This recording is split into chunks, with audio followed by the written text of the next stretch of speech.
Hey guys, how's it going? LongHollow here. So, this is a little bit different of a video than I've normally done, so this is not a Let's Play or gameplay thing. It's just me doing not really a review. Might call it not a review even. I don't know. That might be, I don't know if people have used that. That sounds like a thing people have used. We'll see.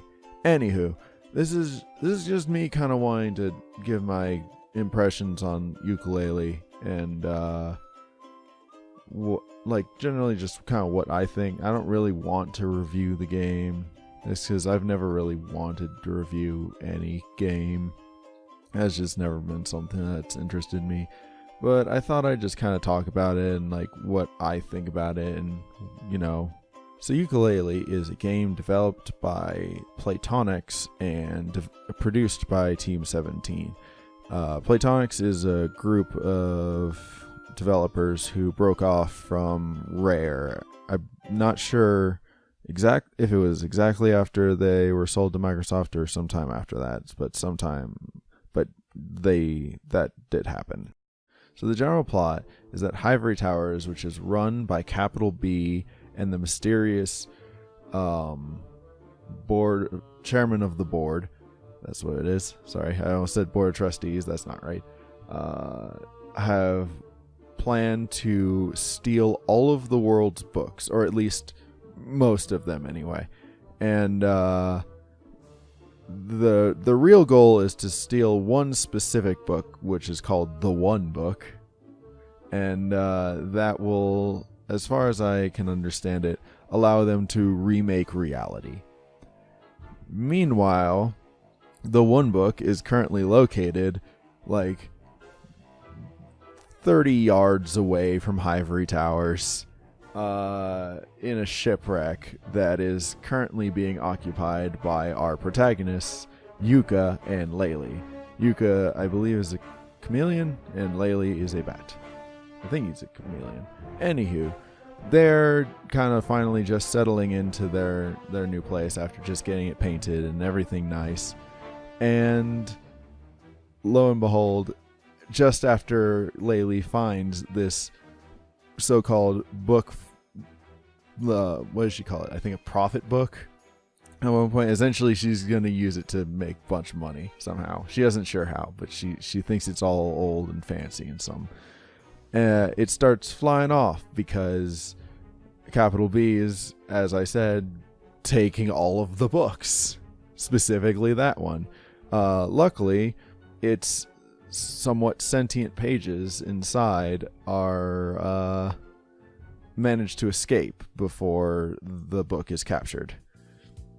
So that is where our main collectible comes in. So the main progression path of the game is you collect these pages, and sometimes you'll get them from helping other characters. Sometimes you'll find them in cages, and it'll be amazing.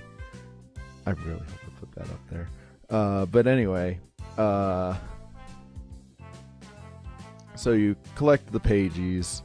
You use them to enter great tomes, which are the general worlds of the game, and from there you'll gather more pages, allow you to either, so this is a great mechanic that I think is really clever.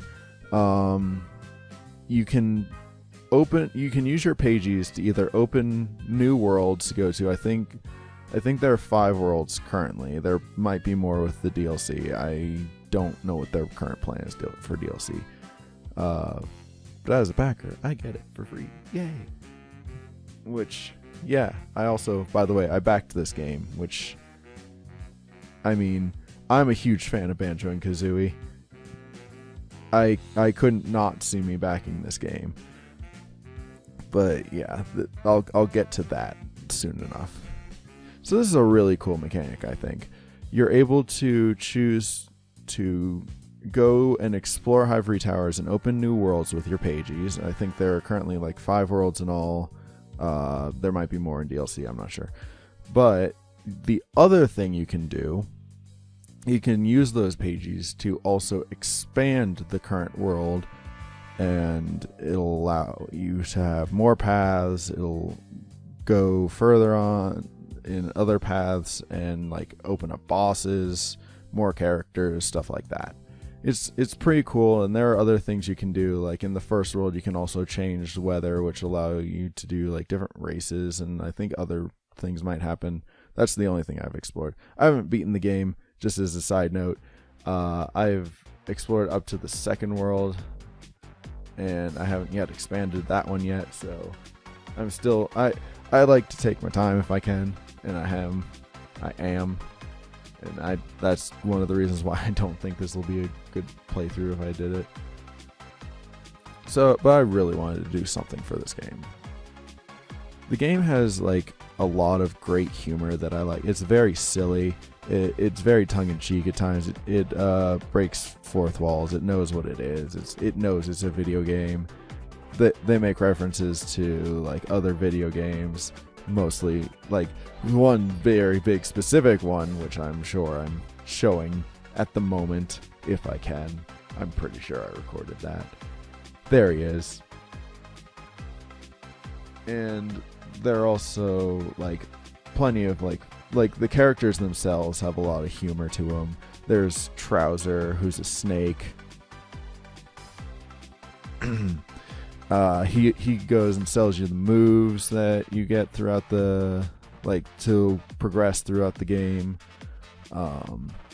There's Dr. Puzz, who transforms you and allows you to complete like other specific objectives. There's Rextro.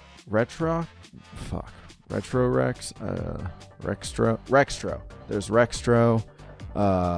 And every game world has an arcade game based on some other things. I haven't found a play coin yet, so I don't know exactly what they look like, so I can't really say, unfortunately. There's also Kartos, who's like the classic 2D scrolling minecart missions from like games like Donkey Kong Country, which at least on this one are quite more forgiving.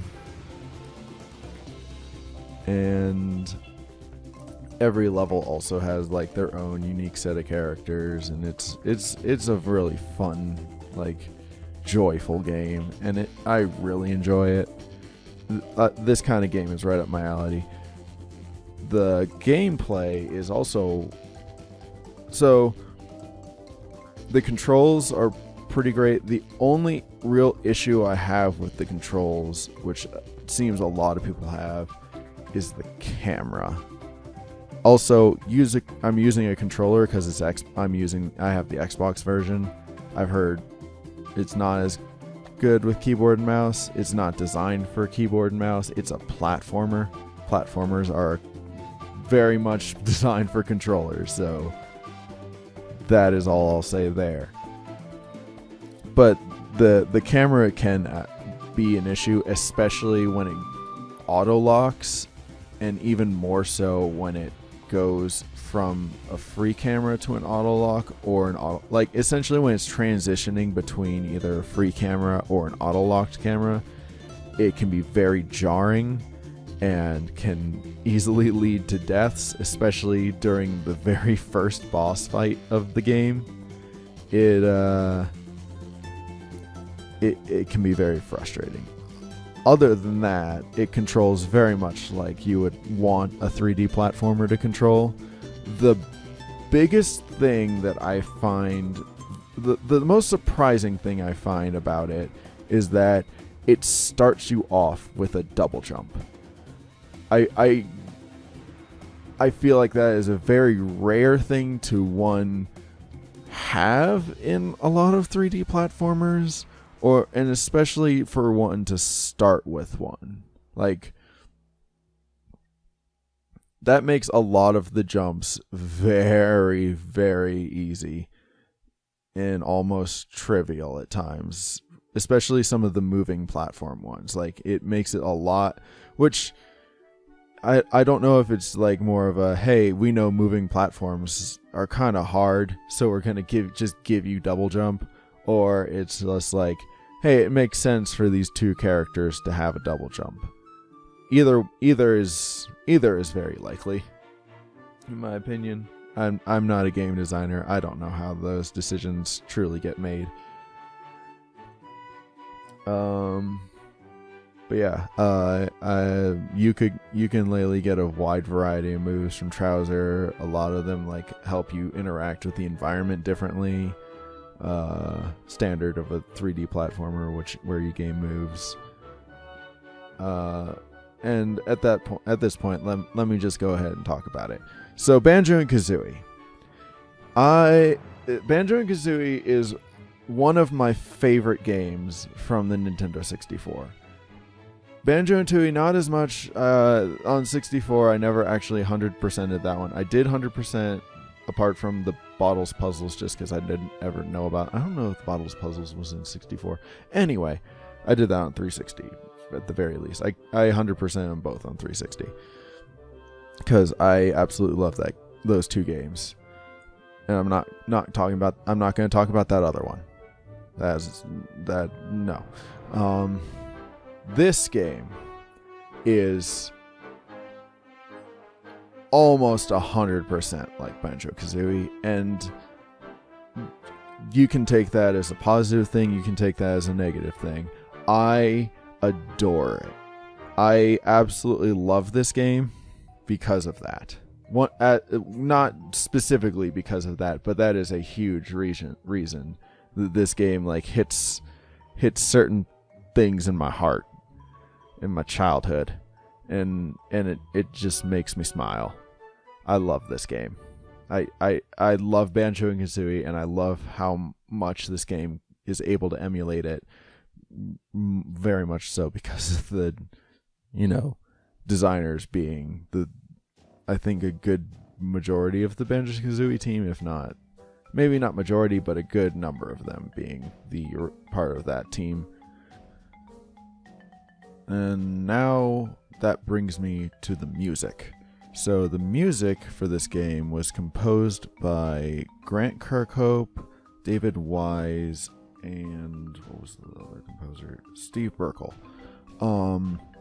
Grant Kirkhope composed the Banjo-Kazooie soundtrack, the Banjo-Tooie soundtrack as well, the Donkey Kong 64 soundtrack, and the GoldenEye soundtrack.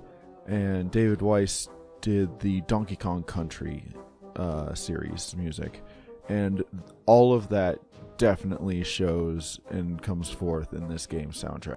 But their work definitely makes this game shine even brighter. It is a wonderful soundtrack.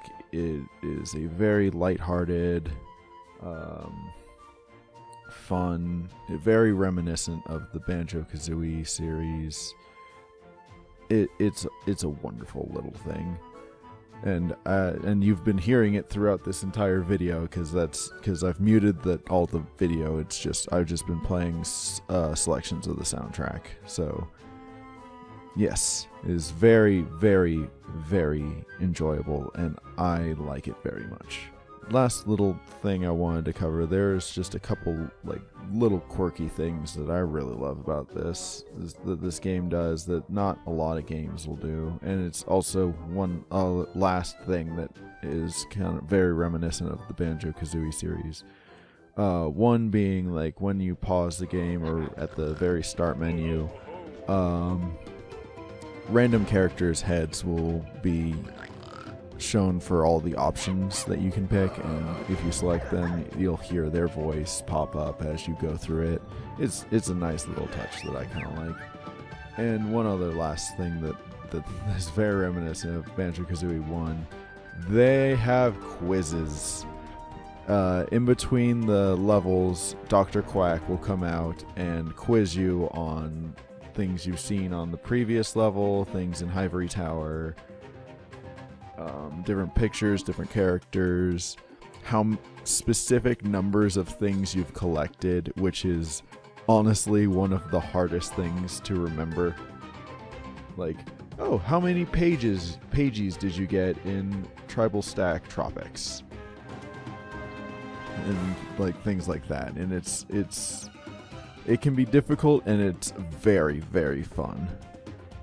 At this point, I'm not really sure what else I have to say. I think I've said everything I really wanted to hit. I personally love this game.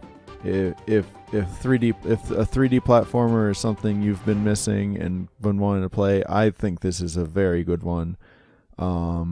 It's currently out on the Xbox One, PS4, and on PC. I think it's even on Linux. And it's eventually going to come out on the Switch, which I think this is a wonderful game for the Switch. So yeah, that's about it. Thanks for letting me air my thoughts, and I hope you enjoyed this video. Take care, everybody. See you next time.